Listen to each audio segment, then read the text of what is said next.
en su vida profesional pues bastante exitosa y quiere con nosotros compartir un tema que definitivamente vale la pena analizarlo, vale la pena tenerlo en cuenta en nuestra vida y claro que sí, ahora mucho más en confinamiento. Entonces, el tema, mi genética en la cuarentena, ¿cómo reacciona? Como les mencioné, Luis Miguel Becerra Granados, su experiencia ha sido más en la parte pediátrica de inmunología y también de genética, y por lo tanto el tema pues que direcciona y nos acompaña hoy es ese. Miguel, muy buenas tardes, muchas gracias por estar con nosotros, gracias por regalarnos estos minutos tan valiosos de su tiempo y muchas gracias por regresar a la Universidad Nacional de Colombia y especialmente a la Facultad de Medicina. Buenas tardes, profe. Nada, muchas gracias a ustedes. Yo soy un convencido de que todas las personas, independientemente de si su universidad es pública o es privada, tienen la obligación de devolverle a su alma mater lo que más puedan. Es importante que todos los egresados tengan o no tengan un bagaje, todos tenemos que aportar en algo y que la universidad siempre nos necesita. Así como nos brindó la educación, hay que devolvérsela. Para mí es un gusto y es un honor. Yo soy un convencido de que los profesionales en nutrición podemos y debemos ser más, que somos parte del equipo de profesionales de la salud que aporta mucho.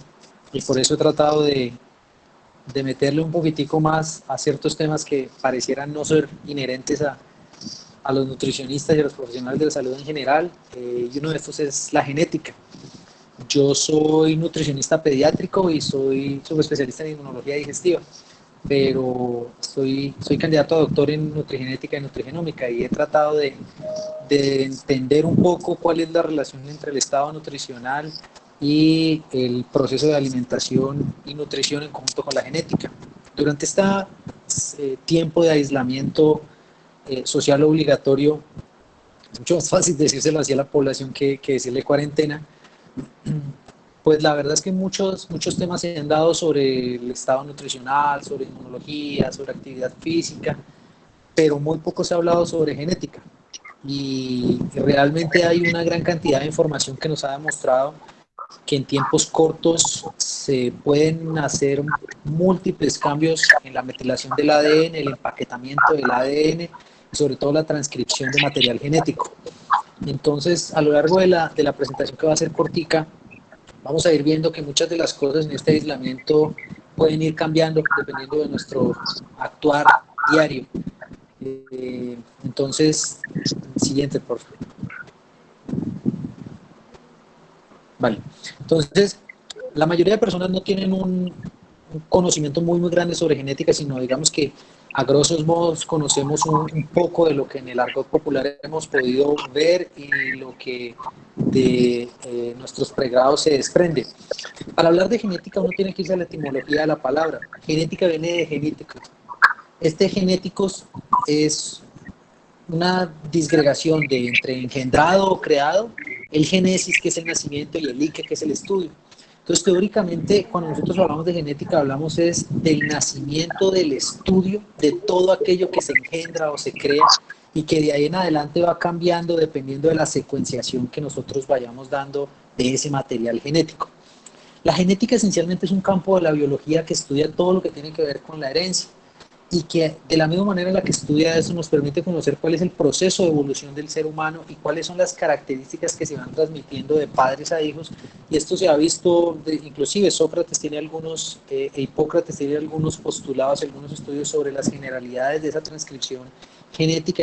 Hacen unos trabajos muy interesantes con árboles, en donde hacen injertos de ciertos tipos de árboles y demuestran que algunos árboles tienen una transcripción de material hereditario, que lo llaman en ese momento, mucho más fuerte que otros, empezando a demostrar que no todos los genes se empaquetan de la misma manera, no todas las transcripciones genéticas se hacen de la misma manera y que hay diferentes condiciones de esa heredabilidad que determinan muchas cosas.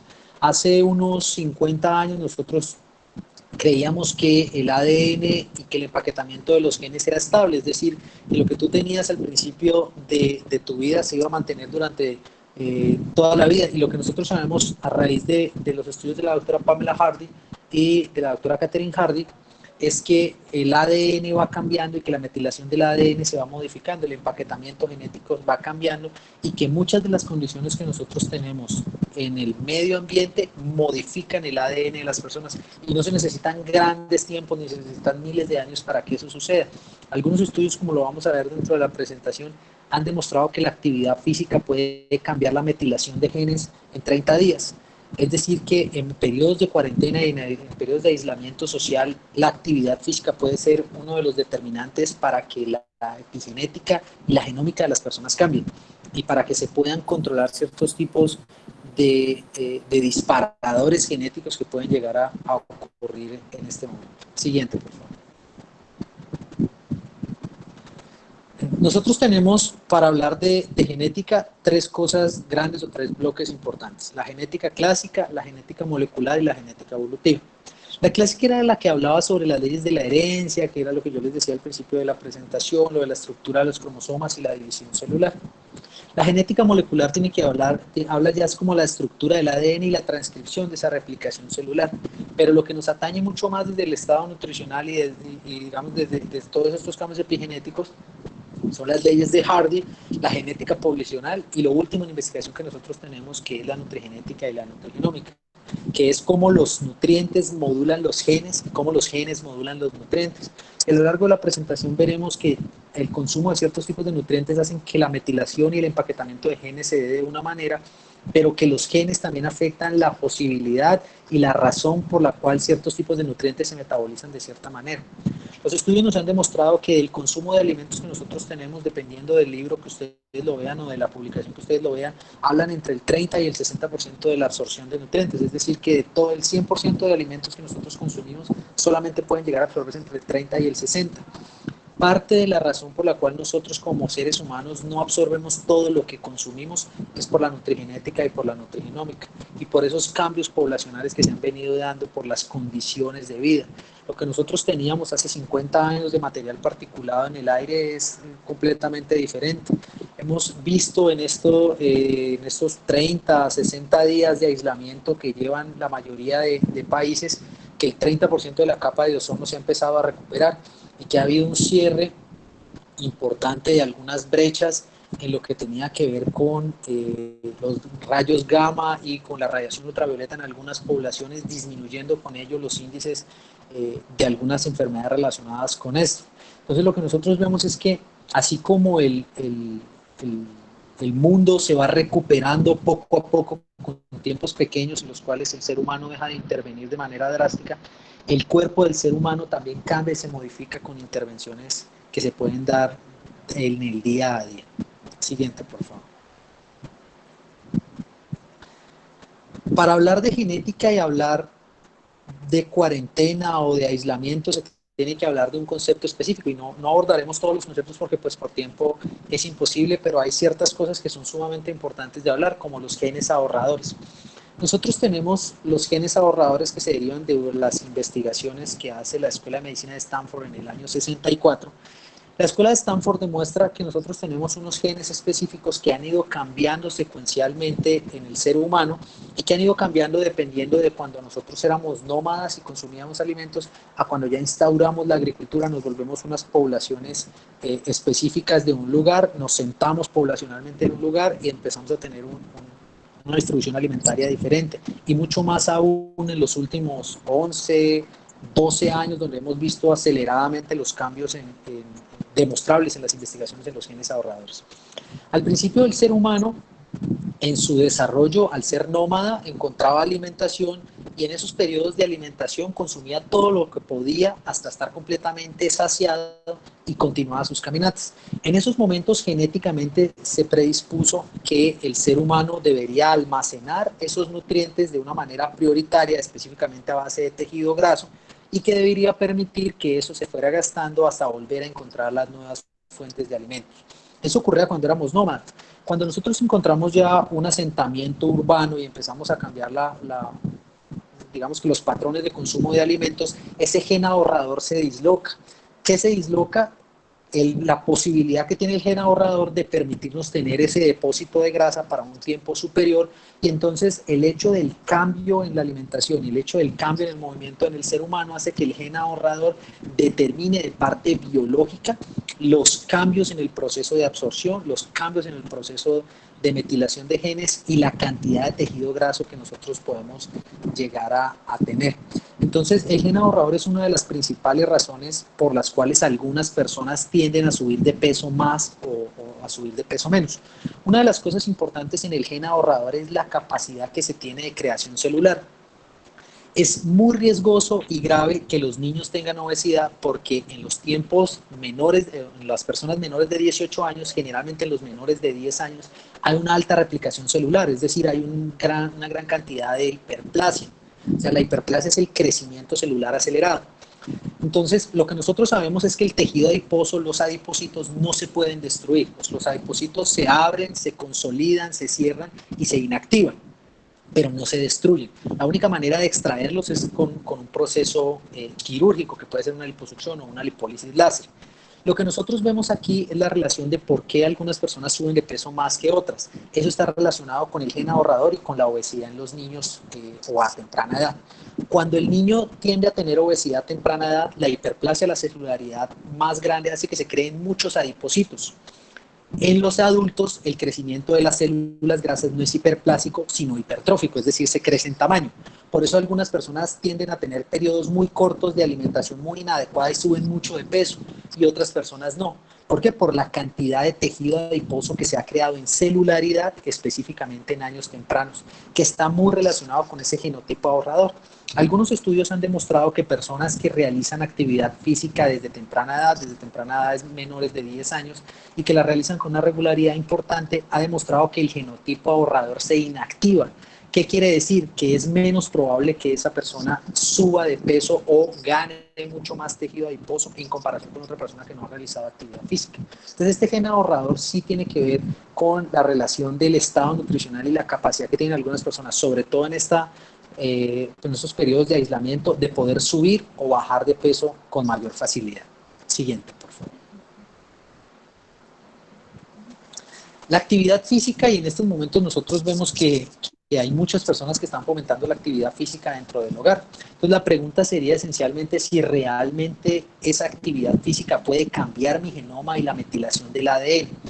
Los estudios han demostrado que una actividad física cardiovascular de 30 minutos, 5 veces por semana, es decir, 150 minutos, es capaz de modular la metilación del ADN de las personas, y que la actividad física vigorosa, pues digamos que moderada o vigorosa, es capaz de disminuir y de inactivar el gen ahorrador, de aumentar la lipólisis grasa, no solamente por el gasto energético y la deuda calórica que se hace por la actividad física, sino que genéticamente algunos genes que están codificados para la producción de algunos tipos de proteínas que están relacionadas con el tejido adiposo se inactivan.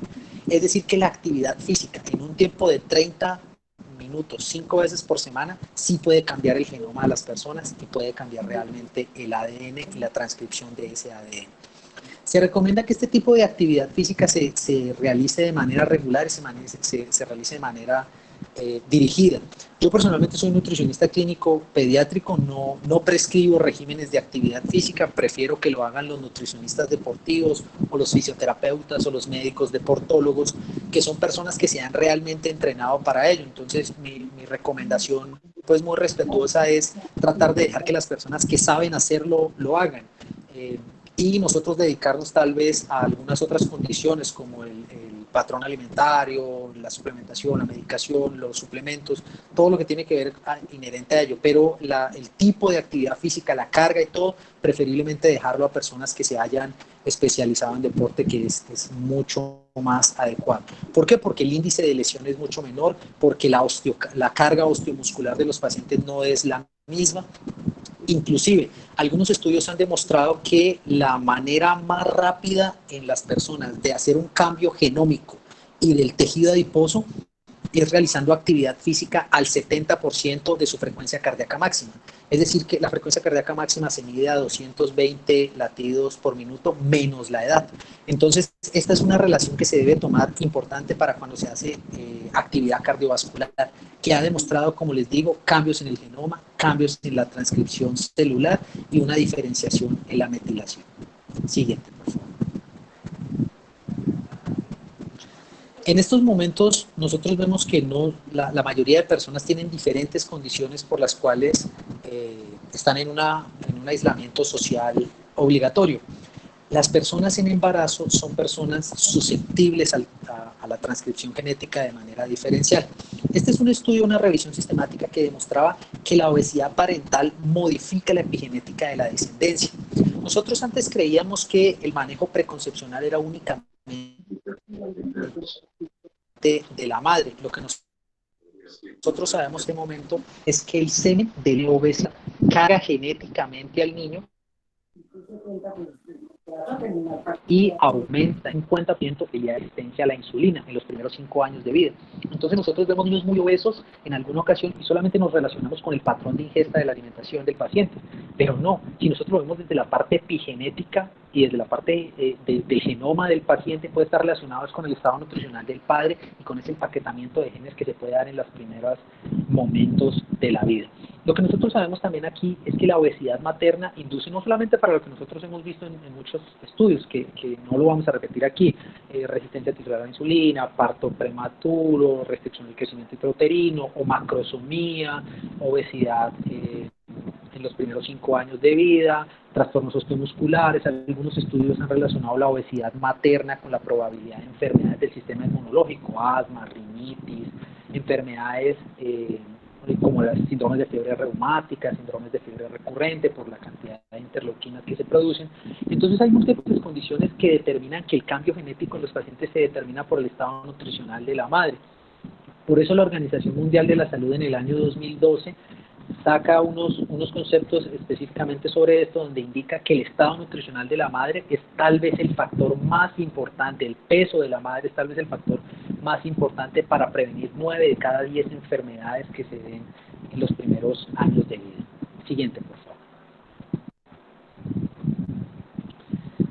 La alimentación temprana de las gestantes realmente y de las madres realmente tiene un efecto en la carga genética y lo que consume esta madre en la cuarentena y su patrón de alimentación puede llegar a estar relacionado con enfermedades crónicas en un futuro. Siguiente, por favor. Es una pregunta que nos hemos hecho durante mucho tiempo. Este es un estudio bastante significativo con eso. Lo que nosotros vemos aquí son dos grupos, un grupo que no ha sido suplementado y un grupo que sí ha sido suplementado de madres gestantes. Eso es un corte de 1.400 gestantes en donde se dividen en dos grupos de 700.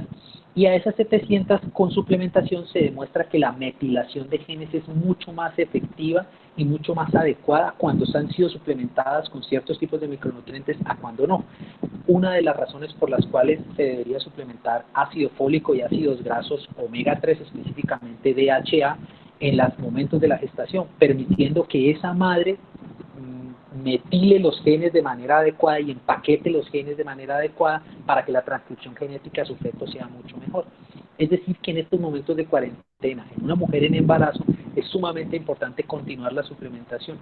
Algunos estudios, tal vez yo soy un poco convencido en que hay que revisar todos los estudios con un juicio clínico y crítico muy importante, dicen que mientras la mujer tenga un patrón de alimentación adecuado, no es necesaria la suplementación con micronutrientes. Eso es cierto. El dilema es que el 99% de personas tienen inadecuados patrones de alimentación. Es muy poco probable que una persona consuma todos los micronutrientes en la alimentación. Los estudios han demostrado que se necesitan más o menos entre 40 y 50 tipos diferentes de alimentos y nutrientes en un día. Entonces es muy importante que durante este periodo de aislamiento se continúe con la suplementación y sobre todo con el consumo de ciertos tipos de alimentos que son altos en ácido fólico, como el hígado, no necesariamente las verduras verdes. El hígado tiene una cantidad importante de hierro biodisponible, de ácido fólico, de vitamina A y de vitamina B9. Siguiente, por favor. Siguiente.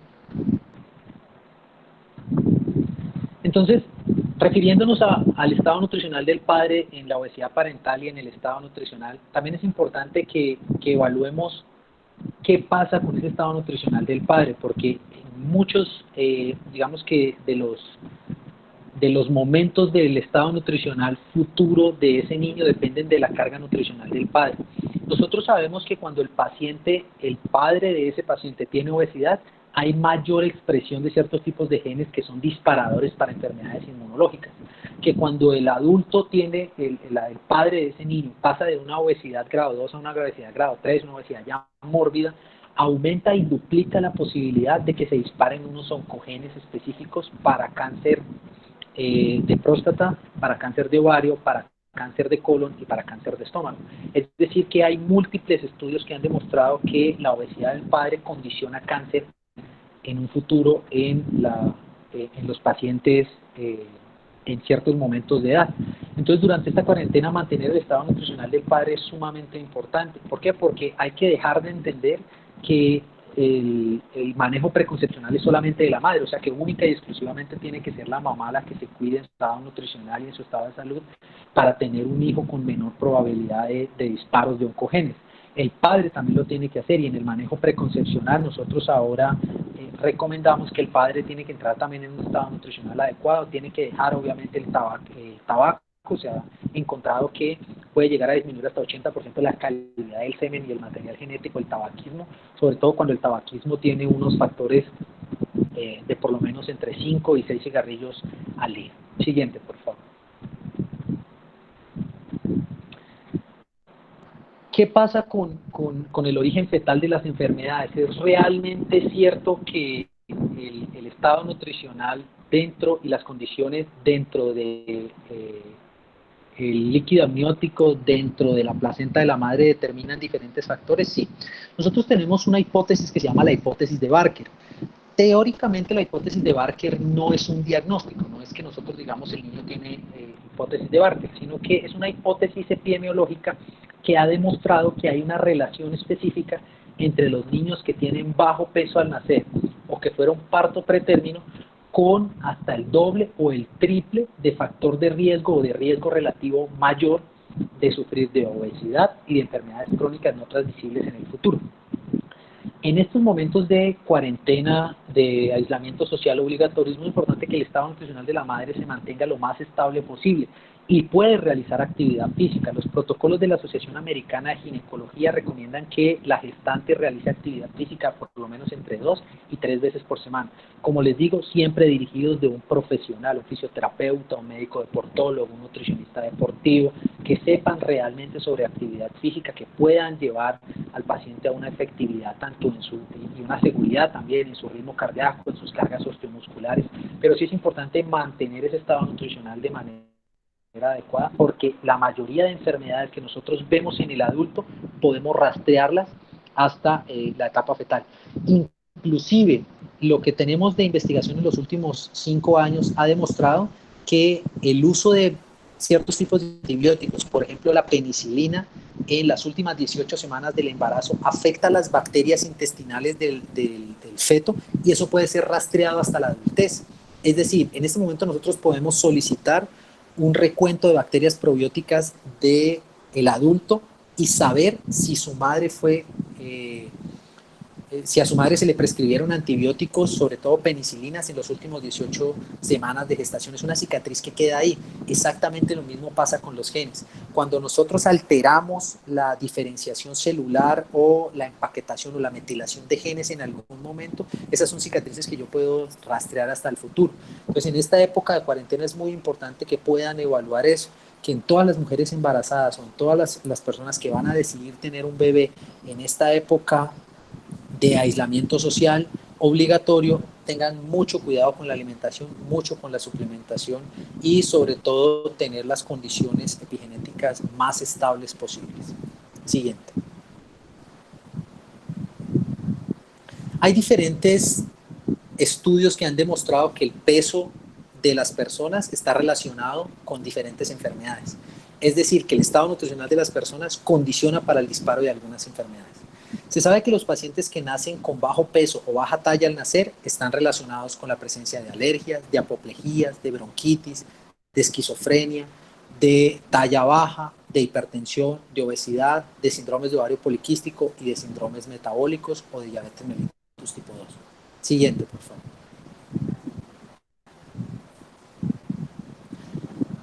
El estado nutricional de una mujer tiene que ver esencialmente con la probabilidad de que ese paciente dispare algunos tipos de enfermedades, sí.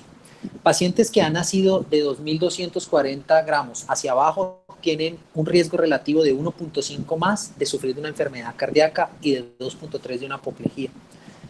Se ha visto que paradójicamente algunos pesos superiores tienden a tener menor riesgo relativo de enfermedad cardíaca, pero porque se han enmascarado con otros tipos de enfermedades cardiovasculares. Entonces, lo que nosotros sabemos en este momento es que ciertos tipos de enfermedades relacionadas con el estado nutricional pueden determinar ciertas condiciones que también son efectivas en ese tipo de patologías. Entonces, viéndolo desde una perspectiva específica del estado nutricional, algunas patologías sí están relacionadas con el consumo de alimentos, y ese consumo de alimentos tiene que ver con todas las situaciones en las cuales nosotros estamos expuestos hasta el momento. La mayoría de personas nos han inculcado que el desarrollo del ser humano se dio esencialmente por el consumo de proteínas, y que gracias a que el consumo de proteínas, sobre todo proteínas cocidas, se dio, el ser humano empezó a tener un cerebro, digamos que mucho más desarrollado. Eso sí tiene cierto sentido desde la parte genética. Cuando coccionan las carnes tienden a ser un poco más suaves. Al ser más suaves las carnes, la mandíbula del ser humano no necesitaba ser tan fuerte para desgarrar la carne, sino que pudo ser a raíz del tiempo y evolucionar a unas mandíbulas más pequeñas que le dio un espacio mucho más grande a la bóveda craneal y permitió que el desarrollo del cerebro se diera. Existe un estudio sumamente importante que es el estudio de Catherine Hardy, que demuestra la importancia del consumo de los carbohidratos en la evolución, y eso viene a relación de lo siguiente. La doctora Hardy demostró que el desarrollo del ser humano se vio mediado mucho más por la presencia de glucosa en el lumen intestinal y en el cerebro del paciente que por el consumo de proteínas. ¿Por qué es importante esto? En este momento de aislamiento social obligatorio, la mayoría de personas tienden a tener unos patrones de consumo de alimentos tal vez un poco mayores, es decir, la gente come mucho más.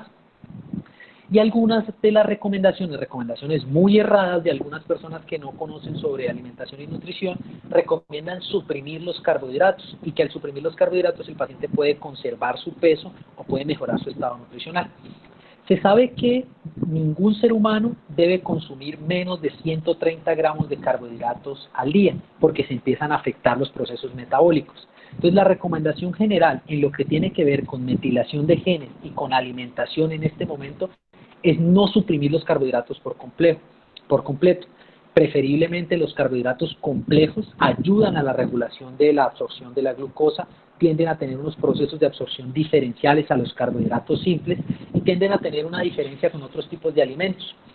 La razón por la cual el consumo de alimentos, digamos que es importante en esta parte, es porque existe una cosa que se llama el reflejo hedónico de la alimentación. Es decir, que comer es algo placentero y es algo que genera una sensación de placer importante en una estructura en el cerebro que se llama el núcleo accumbens. El núcleo accumbens es el principal centro de recompensa del cerebro. Existen unos alimentos que se llaman alimentos hiperpalatables. Esos alimentos hiperpalatables son generalmente alimentos que tienen glutamato monosódico, que tienen benzoato de sodio y que tienen una gran cantidad de grasa y de azúcares. Esos alimentos activan más fácilmente el núcleo accumbens, por eso las personas tienden a consumir más esos alimentos hiperpalatables y altamente densos en azúcares simples, porque tienden a producir un reflejo hedónico mayor. En estos estados de aislamiento social obligatorio, la gente tiende a tener un estrés emocional muy importante, y al tener un estrés emocional muy importante se convierten en algo que le llamamos comedores emocionales. Los comedores emocionales son personas que reflejan su estado de ánimo en la alimentación y que reflejan sus estados ansiosos en el consumo de alimentos. Por eso es importante no restringir los carbohidratos, pero tampoco consumirlos en dosis muy altas. La dosis o la frecuencia de consumo de carbohidratos y el gramaje deberá ser estimado por un nutricionista dependiendo del rango de edad y dependiendo del nivel de actividad física o de la presencia de algunos tipos de enfermedades que pueden llegar a presentarse. La genética está determinada y la creación, digamos que, de patologías o de condiciones asociadas al cambio genético en la alimentación está determinado por muchos factores. Uno de los factores más importantes que se ha encontrado es la presencia de ácidos grasos esenciales, sobre todo de los ácidos grasos omega 3. Los ácidos grasos se llaman esenciales, el omega 3, el omega 6 y el omega 9, porque no pueden ser sintetizados por el organismo y tienen que ser suplidos por la alimentación. El ácido graso omega 3 ha demostrado en algunos estudios en biotelio, en ratones, que el consumir ácidos grasos omega 3, por ejemplo, un niño debería consumir 80 miligramos de DHA, ácido docosahexaenoico, al día. Un adulto entre 100 y 150 miligramos y una gestante entre 200 y 350 miligramos al día. ¿Qué se recomienda para que la metilación de genes y para que el estado, el empaquetamiento genético y el genoma se mantenga estable en referencia a los ácidos grasos esenciales? Consumir por lo menos entre 2 y 3 veces a la semana pescado. Si no se puede pescado, por lo menos aceites de origen vegetal que puedan ser altos en estos ácidos grasos.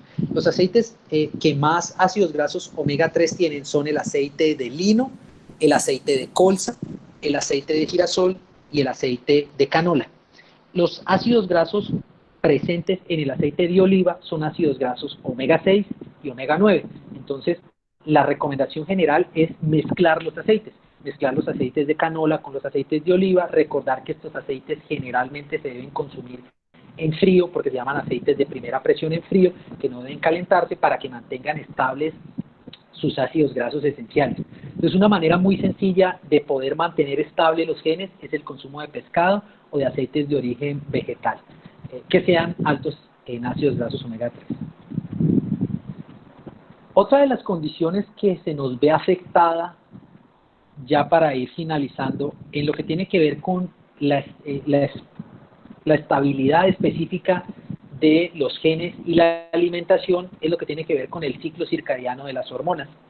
El ciclo circadiano de las hormonas es una regulación que se produce entre la luz y la oscuridad, entre la actividad y el reposo, y entre la ingesta y el ayuno. Son las tres situaciones de regulación exógena que regulan el ciclo circadiano de las hormonas. Este ciclo circadiano de las hormonas se regula por un reloj central. Ese reloj central se determina por unos genes que llamamos genes de reloj, que es lo que llamamos una regulación endógena. Cuando los genes de reloj se afectan, es decir, cuando yo empiezo a dormir mucho más en el día y menos en la noche, cuando empiezo a tener periodos de sueño diferentes en los momentos en los que no debería hacerlo o en los que no estoy acostumbrado a hacerlo, la regulación del ciclo circadiano de las hormonas se afecta y se cambia. ¿Qué quiere decir? Que nosotros en general consumimos alimentos no porque estemos obligados a hacerlo, sino porque nos hemos programado metabólicamente.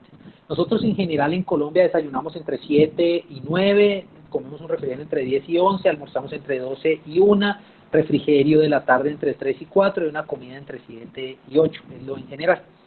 El cerebro de los seres humanos ya está programado para producir enzimas y hormonas para la digestión de esos alimentos en esos momentos. Entonces, cuando yo tengo periodos de sueño en donde me acuesto a la 1, a las 2 de la mañana y me levanto a las 10, a las 11 de la mañana, el ciclo circadiano de las hormonas cambia. Y se ha demostrado que el cambio drástico en los patrones de sueño y en el ciclo circadiano de las hormonas demuestra que hay una predilección por el depósito adiposo. Es decir, que hay unos estudios, por ejemplo, los estudios del doctor Samuel Durán en Chile, han demostrado que las personas que duermen menos de 4 horas al día tienden a tener mayor predilección por el consumo de alimentos hiperpalatables o altos o densos en azúcares simples o densos en grasa. ¿Por qué? Porque, como yo les decía, el núcleo accumbens, el centro de recompensa del cerebro, tiende a estar mucho más activado en este tipo de situaciones. Entonces es muy importante que los periodos de sueño en estos momentos de aislamiento social se den de manera regulada y que por más de que la persona tienda a tener la sensación o no de sueño, es importante tratar de regular eso para que los disparadores de los genes de reloj no se alteren y de la misma manera el depósito de tejido adiposo se mantenga estable. Las conclusiones generales de esta presentación son tres. Esencialmente es que la genética del ser humano no es estática. La genética del ser humano cambia todos los días y se modifica dependiendo de las condiciones medioambientales. Todas las personas que estudian epidemiología saben que el concepto fundamental es que la alimentación es el principal factor de exposición en el ser humano. O sea, la alimentación, nosotros nos exponemos a diferentes condiciones todos los días, a toda hora, por lo menos 5 veces al día, que es lo que nosotros consumimos o deberíamos consumir en alimentos.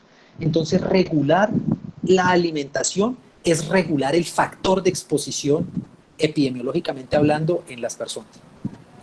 La segunda conclusión es que el ADN es capaz de modificarse y la alimentación es capaz de modificar la metilación del ADN en tiempos relativamente cortos, igual que la actividad física. En tiempos de hasta 30 días se ha demostrado que el cambio en la metilación del ADN y que el empaquetamiento genético, así como la distribución de los disparadores de genes o de los genes decodificadores para ciertos tipos de proteínas cambian.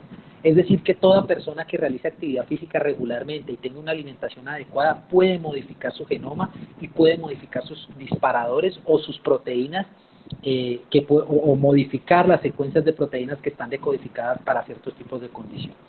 Por último, entender que la genética responde a diferentes condiciones, no solamente condiciones al momento de la procreación, sino que diferentes condiciones medioambientales, de horario, de alimentación, de suplementación de micronutrientes y de consumo de alimentos. ¿Vale?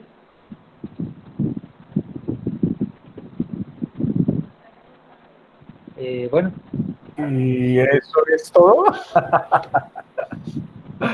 Es bastante información, muy importante, muy interesante y cada vez pues, nos invita a tener algunos cambios en nuestra vida.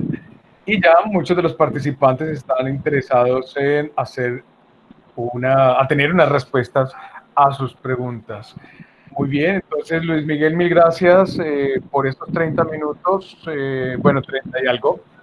Y ahora damos paso entonces a la lectura de estas preguntas y pues tú le darás pues la respuesta que en su momento se podría considerar más adecuada. Entonces nos pregunta Dirletea Castillo Caicedo, ¿el DHA presente en los aceites de origen vegetal se metaboliza lo mismo que el DHA presente en aceites de origen animal como el aceite de pescado? No, los aceites de origen vegetal son mucho más altos en EPA y los aceites de origen animal o las proteínas de origen animal son mucho más altas, pues obviamente las que tienen fuente en DHA. Entonces generalmente uno recomienda que el DHA sea consumido de origen animal, si no se puede de origen vegetal, pero teóricamente lo que dice la fisiología es que deben absorberse, o sea, deben procesarse de la misma manera. Lo que pasa es que el recuento de EPA es mucho mayor en unos y el de DHA mucho mayor en otros, pero fisiológicamente deben absorberse igual.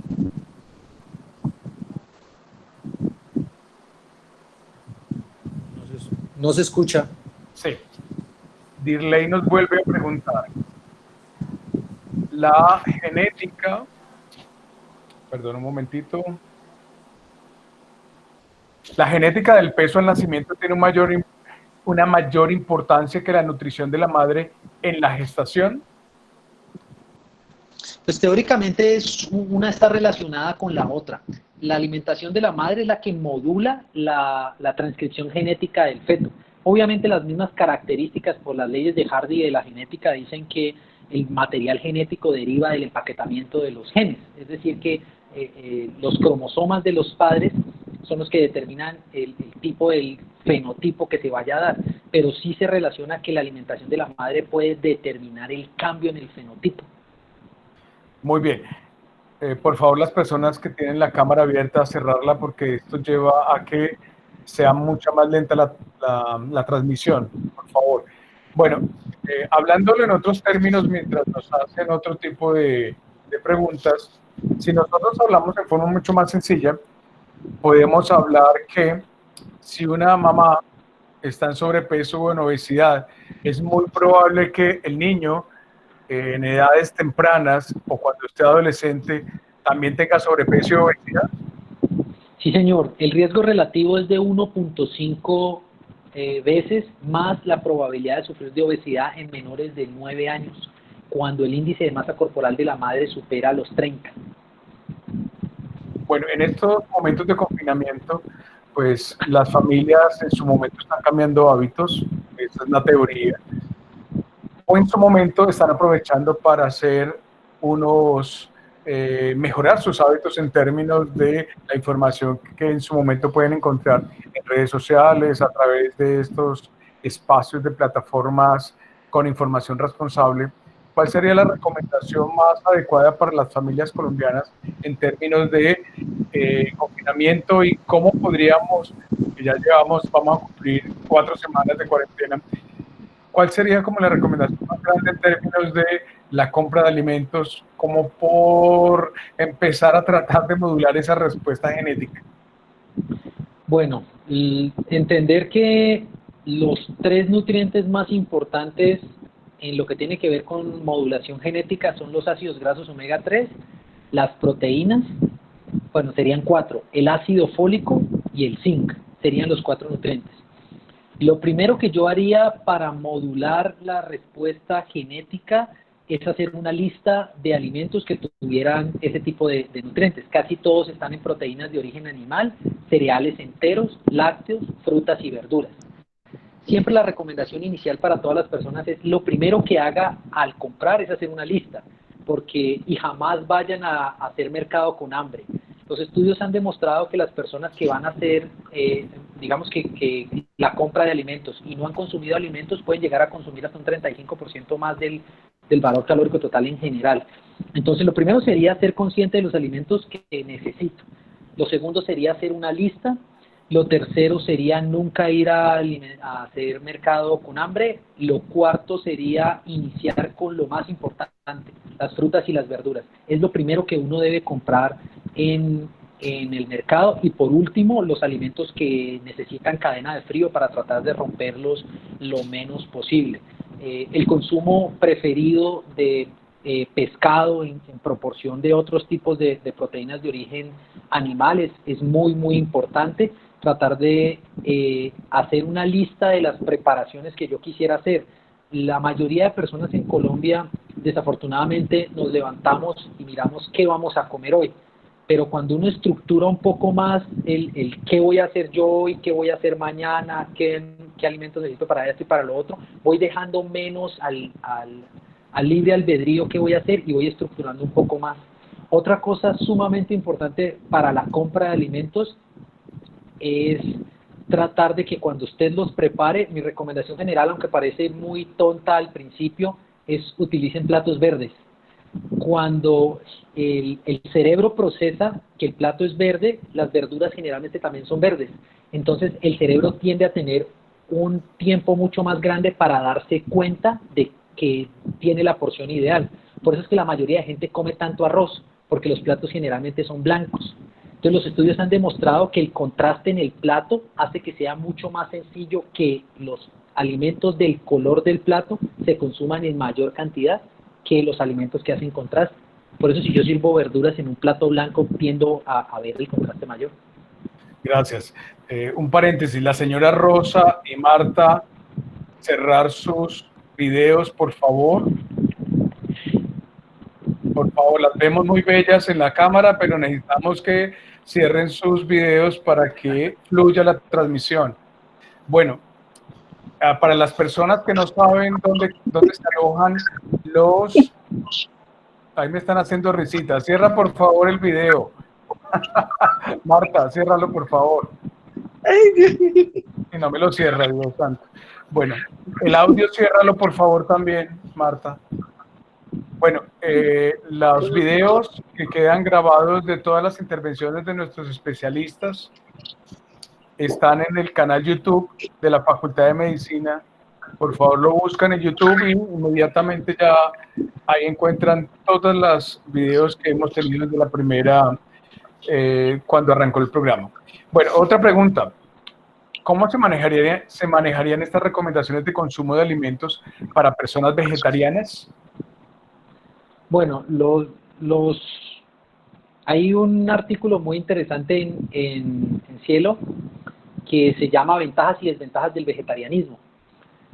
Este estudio demuestra que las personas vegetarianas tienden a tener deficiencia de ciertos, o a tendencia a la deficiencia de ciertos tipos de nutrientes. El primero es el hierro, el segundo es la vitamina B12, el tercero es el zinc y el cuarto son los ácidos grasos omega 3.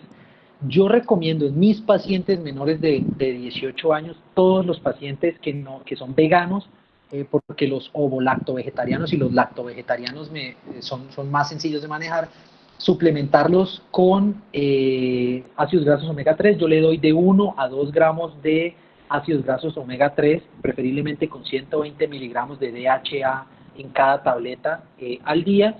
Trato de utilizar cereales fortificados con zinc. Si no lo logro alcanzar, suplemento 20 miligramos de zinc al día por máximo 20 días. Recuerden que dar zinc durante más de 20 días puede producir disfunción de las células T. Y con el hierro y la vitamina B12, en general, los cereales fortificados o la administración de una suplementación pequeña entre 5 y 3 miligramos kilogramo día de hierro elemental y una pastillita de B12 a la semana es más que suficiente para la suplementación.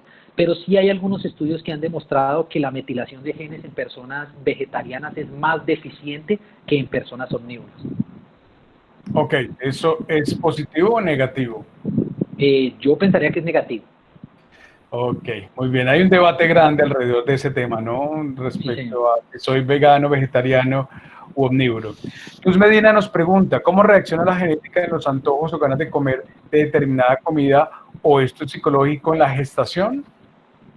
Bueno, hay dos maneras de verlo. La primera es que si los alimentos son completamente normales, es decir, tienen ganas de chocolate o de papa, de arroz, de dulces, ese tipo de cosas, es algo de tipo tanto emocional como tiene que ver también con la metilación de genes. Cuando el consumo de alimentos es algo extraño, jabón, crema para peinar, pelo, tierra, ese tipo de cosas, ya es pica y es relacionado con la deficiencia de hierro. Si es en alimentos común y corriente, tiene que ver con diferentes condiciones. La primera, el reflejo hedónico de la alimentación, es decir, qué es lo que yo he concebido como algo bueno.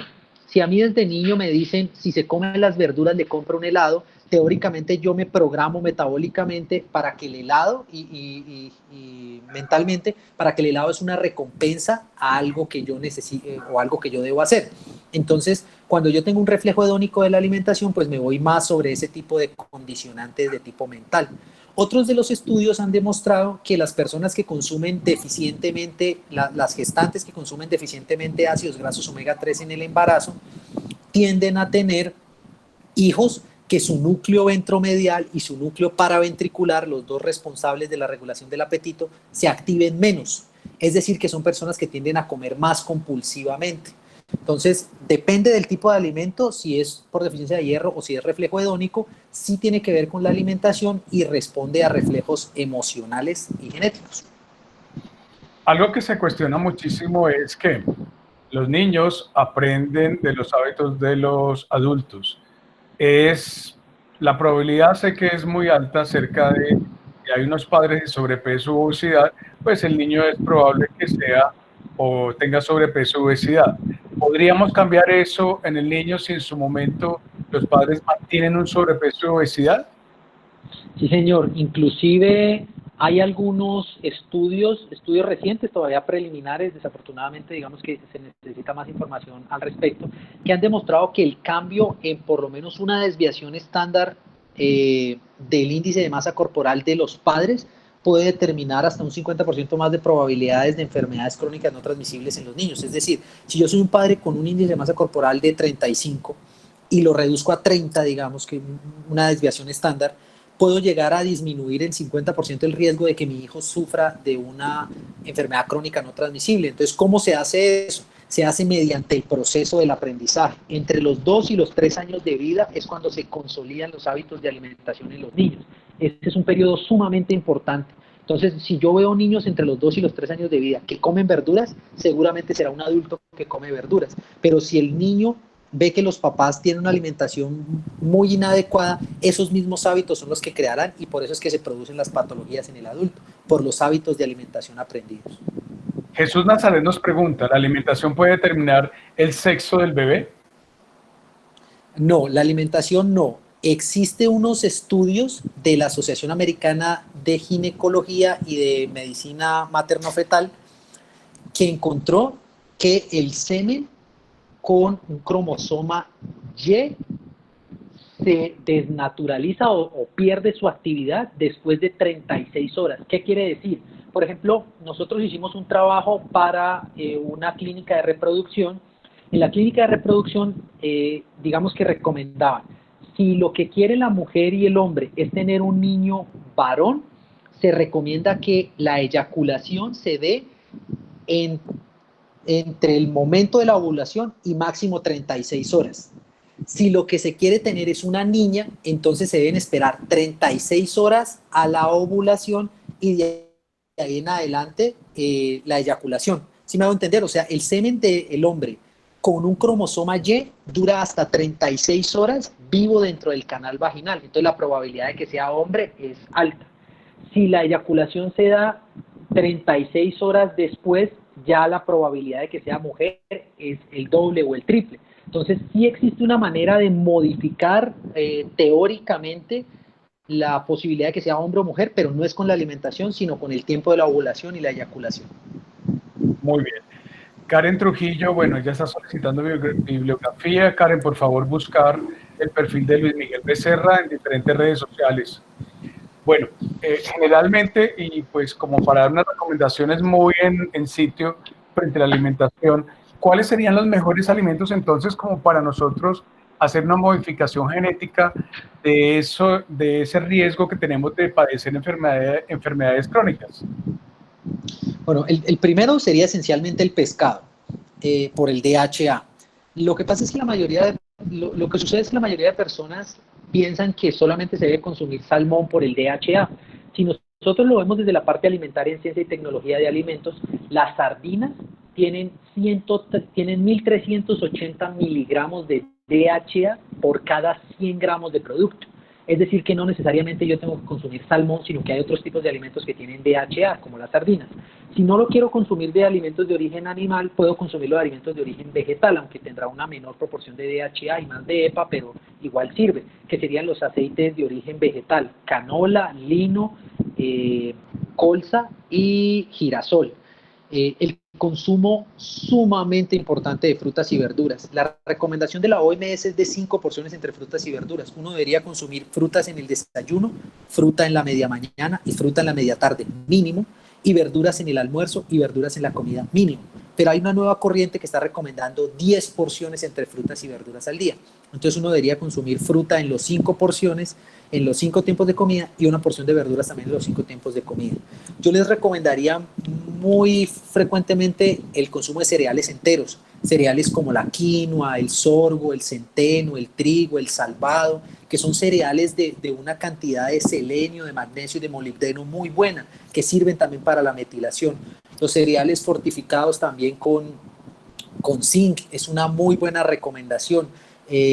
No solamente en la alimentación, exponerse al sol durante unos 10, 15 minuticos entre las 8 y las 10 de la mañana o entre las 3 y las 5 de la tarde hace que la síntesis de vitamina D sea muy buena. Y recuerden que muchos estudios han relacionado la metilación del ADN y la estabilidad de las proteínas, digamos, codificadoras para ciertos tipos de proteínas en el intestino con la secuencia de vitamina D. Entonces, frutas y verduras, pescado, aceites de origen vegetal, cereales fortificados y actividad física y sol. La profesora Nálida Pinilla nos pregunta, favor aclarar cuál es el aceite de colza. El aceite de colza la colza es un tipo de semilla que se utiliza mucho en la industria alimentaria, sobre todo en las fórmulas de los complementos alimentarios de la industria. La mayoría de ellos utilizan aceite de colza como fuente de ácidos grasos DHA o de ácidos grasos omega 3. Es una semilla que ya se vende en muchos lugares.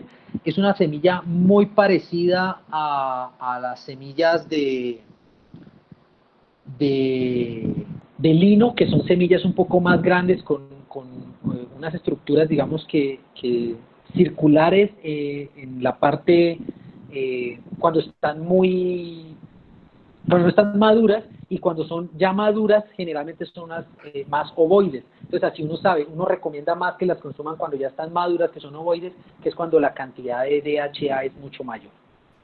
Nuestra colega Lucy Amparo Rusi nos pregunta, porque pues los mitos en esta época se han incrementado bastante. No comer verduras y fruta en la noche, ¿cuál es su opinión? Bueno, un saludo para Amparito. Es una de las cosas más erróneas que se han dicho. El hecho del consumo de frutas y de verduras en la noche, pues es altamente benéfico. La mayoría de personas piensan que no se deben consumir frutas y verduras, pero generalmente la mayoría de personas en Colombia consumen galletas o algún tipo de bebida con cereal y lácteo en la noche. Entonces a veces toman avena o a veces café con leche, pan, galletas. Entonces, ¿qué es lo que encuentra ahí uno? Esencialmente un aporte de carbohidratos y de grasa, y un aporte muy pequeño de vitaminas hidrosolubles y de fibra, así como de proteínas de origen animal. Un ser humano debería consumir frutas y verduras en todos los tiempos de comida, y no necesita que sean porciones muy grandes. Una porción de fruta puede oscilar entre los 60 y los 80 gramos en neto, dependiendo del rango de edad. Digamos que siempre se lo digo a todos los estudiantes, a todos los médicos y a los nutricionistas que formo, el éxito no está en dejar de comer, sino en aprender a comer, en consumir realmente de todos los grupos de alimentos, pero en porciones pequeñas. Sí, definitivamente somos de una cultura que si un influenciador nos dice, este alimento es bueno, que podrías, bueno, claro que sí, pero la gente lo puede consumir perfectamente todo el día porque le dijeron que es bueno. ¿Qué piensa alrededor de eso? Porque en los alimentos también hablamos de las dosis. Sí, aquí nosotros en Colombia hemos tenido varias modas, la moda del noni, la moda del yacón, la moda de la quinoa, y no es que esté mal, de hecho todos los alimentos en teoría son benéficos, menos, para mí, menos algunos procesados. A mí no me gusta el término de ultraprocesados porque, por ejemplo, en la clasificación que hace este brasileño que hace de ultraprocesados, dice que el yogur es un ultraprocesado. Y que entonces a veces dicen, no, es que no hay que darle ultraprocesados a los niños, y yo recomiendo darles yogur. Entonces yo creo que todo está en el éxito de aprender hasta dónde y hasta cuándo. Es como tanquear un carro, uno sabe hasta dónde tanquea el carro porque es lo normal y lo que necesita. Entonces la mayoría de personas quieren subir de peso y tener malos hábitos alimentarios durante toda su vida, y consumir un batido verde con pepino y zanahoria y cilantro una vez a la semana y con eso estar bien. Y el éxito del estado nutricional, muchas personas dedicamos la vida a estudiar esto y consideramos que nunca lo sabemos todo. Si existiera una cura milagrosa o un alimento milagroso que le diéramos en grandes cantidades a la población, téngalo por seguro que no dedicaríamos tantos años de estudio, simplemente se lo daríamos a la población y ya. Es correcto, si existiera un único alimento que quitara las enfermedades crónicas, que nos bajara de peso, que nos pusiera una cara feliz todo el día, seguro que no, prácticamente no existirían profesionales de la salud y mucho menos nutricionistas. Y la última pregunta de esta sesión la hace Jesús Nazaret. ¿Dieta especial puede reversar demencias como el Alzheimer? No, las enfermedades neurodegenerativas sí tienen una relación con el estado nutricional, sobre todo con la presencia de colina y con la presencia de DHA en la alimentación. Reversarlas no, contribuyen a que se deteriore menos rápido, pero ni siquiera medicamentos como la memantina han demostrado reversar la enfermedad neurodegenerativa. Desafortunadamente es un proceso que tiene que ver con muchas cosas, sí, con el estado nutricional, pero reversarla no.